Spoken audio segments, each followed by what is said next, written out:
আল্লাহ সুবহানাহু ওয়া তাআলা ইরশাদ করেছেন, রুবামা ইয়াওয়াদ্দুল্লাযীনা কাফারু লাউ কানু মুসলিমিন। অর্থাৎ কাফেররা একটা সময় খুব আকাঙ্ক্ষা প্রকাশ করবে, আক্ষেপ করবে, হায় যদি তারা মুসলিম হতো। কখন এই আক্ষেপটা করবে কাফেররা?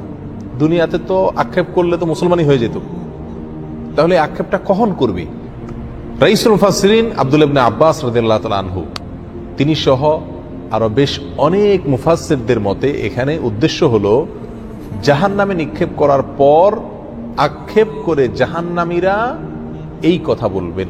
জাহান্নামীদের মধ্যে দুই ধরনের লোক থাকবে, এক তো হলো অমুসলিম কাফেররা, আর দ্বিতীয়ত হলো মুসলমানদের মধ্যে যারা পাপিষ্ঠ এবং তাদের পাপ বা গুনাহের পরে তারা তওবা করেননি অথবা তাদের তওবা কবুল হয়নি, এরকম লোকেরা জাহান্নামে যাবে।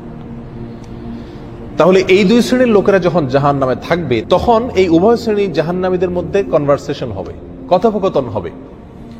অমুসলিম জাহান্নামী মুসলিম জাহান্নামীকে বলবে যে তোমরা তো তাওহীদবাদী ছিলা, মুসলমান ছিলা, তো তোমরাও জাহান্নামে। আমরা তো আল্লাহকে বিশ্বাস করি নাই, আমরাও জাহান্নামে, তো লাভ হইল কি? তোমরা মুসলমান যে হইলা, তাওহীদ লালন করলা, ফায়দা কি হলো, লাভ কি হলো? তোমরাও জাহান্নামে, আমরাও জাহান্নামে।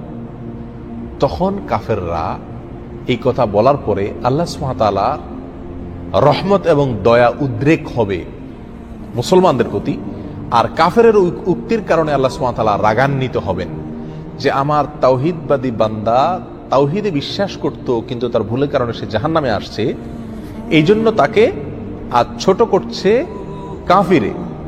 তখন আল্লাহ সুবহানাহু ওয়া তাআলা ওই মুসলমানকে, যে ব্যক্তি আগুনে পুড়ছে, জাহান্নামে পুড়ছে, শাস্তি ভোগ করছে, শুধুমাত্র কাফেরের এই উক্তির কারণে আল্লাহ তাআলা তাকে মাফ করে দিবেন।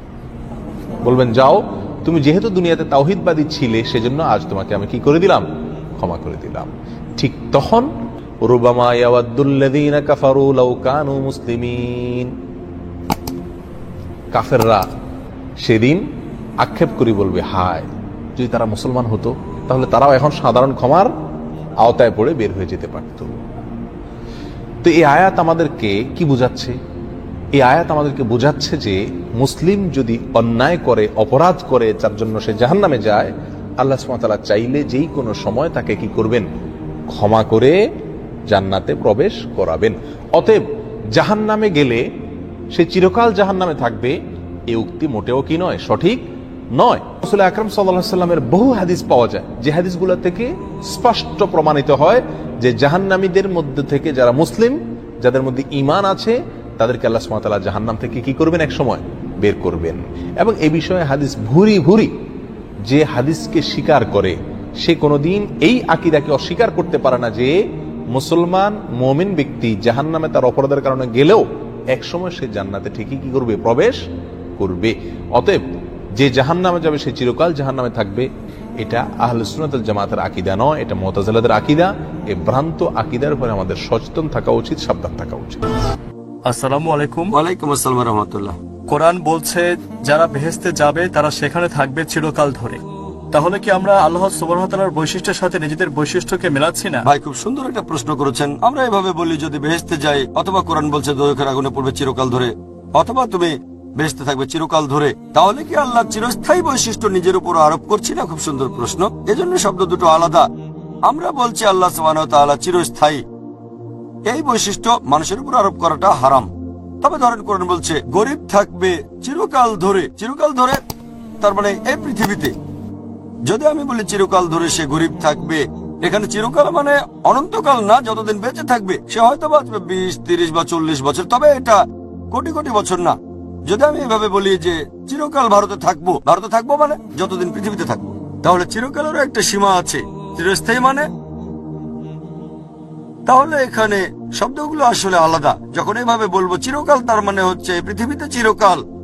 এরপর যখন বলছি পরকালে চিরকাল ধরে, সেই চিরকালটাও সেই সময় পর্যন্ত। এটা আমাদের আল্লাহ তাআলা সমান করছে না, তিনি তো অসীম। এখন চিরকাল সময়টা কতখানি আল্লাহ জানেন। বলতে পারেন ভাই জাকির, এখানে অন্তত ধারণা তো পেতে পারি, আমি বাঁচতে পারি গড়পড়তায় 70 বছরের মধ্যে, কেউ বাঁচবে 50, কেউ 20, কেউ 100 বছর। ঠিক, পরকালের ব্যাপারে আল্লাহ জানেন কত বছর, বিলিয়ন বিলিয়ন হতে পারে। তবে চিরকাল কতখানি জানতে পারবেন পরকালে গেলে। তবে এই চিরকাল আল্লাহর সমান বৈশিষ্ট্য না, আল্লাহর শুরুও নেই, আল্লাহর শেষও নেই। চিরকালকে অসীম বলা হয় না। তাহলে চিরকাল আর অসীম এ দুটো আলাদা। চিরকাল যে প্রসঙ্গে বলা হচ্ছে সে প্রসঙ্গের পুরো সময়টা ধরে, ঠিক? আর অসীম মানে সীমা নেই। মানুষ অনেক সময় এটাকে ভুল বোঝে।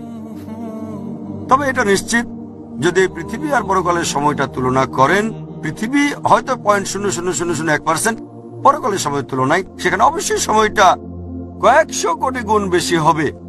কতদিন? চিরকাল। সেই চিরকালটা কতখানি আখিরাতে জানতে পারবেন, আল্লাহকে জিজ্ঞেস করবেন ইনশাআল্লাহ, ঠিক? তবে আগে দোয়া করবেন যেন বেহেশতে যেতে পারি, তা না হলে দোজখে গেলে আপনিও বিপদে পড়বেন, আমিও বিপদে পড়বো।